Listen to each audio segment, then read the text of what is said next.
మహాపరిశుద్ధుడైన మా తండ్రి, మీకు లెక్కలేని స్తుతులు స్తోత్రము కృతజ్ఞతలు చెల్లించుస్తున్నాను తండ్రి.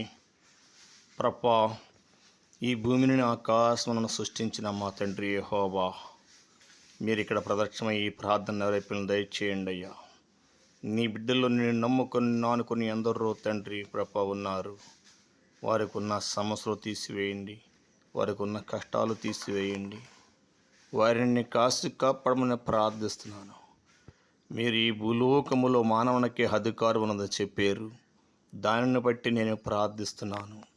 మీరు ఒకరికొరకొకరు ప్రార్థించండి అన్నారు.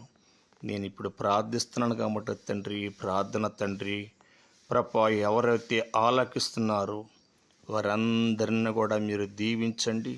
వారికి ఉన్న సమస్యలు తీసివేయండి, వారికి ఉన్న కష్టాలు తీసివేసి ఒక సాక్షులుగా మీరు నిలబెట్టుకొని మీ అరిచేతితో ఎత్తి పట్టుకొని నేను జీవించమని నేను ప్రార్థిస్తున్నాను. ఇది నేను ప్రార్థిస్తున్న దాన్ని పట్టు కాదు, కానీ నీ నామమును బట్టి నెరవేర్చడం ప్రార్థిస్తున్నానయ్యా. నీకు లెక్కలేని స్తుతులు స్తోత్రాలు తండ్రి. ఈ దీనుడు ప్రార్థన ఆలకించండి, ఈ అనాది ప్రార్థన ఆలకించి ఈ ప్రార్థనలు నెరవేర్పులను దయచేయం ప్రార్థిస్తున్నానయ్యా. అడగండి నేను ఇస్తానన్నావు. నేను అడుగుతున్నాను ప్రార్థన చేసి ప్రతి బిడ్డని ఆశ్రయం దీవించమని యేసు యొక్క పరిశుద్ధ పుణ్య పాదాల పట్టుకుని బతిమాలు వేడుకుంటున్నాను తండ్రి.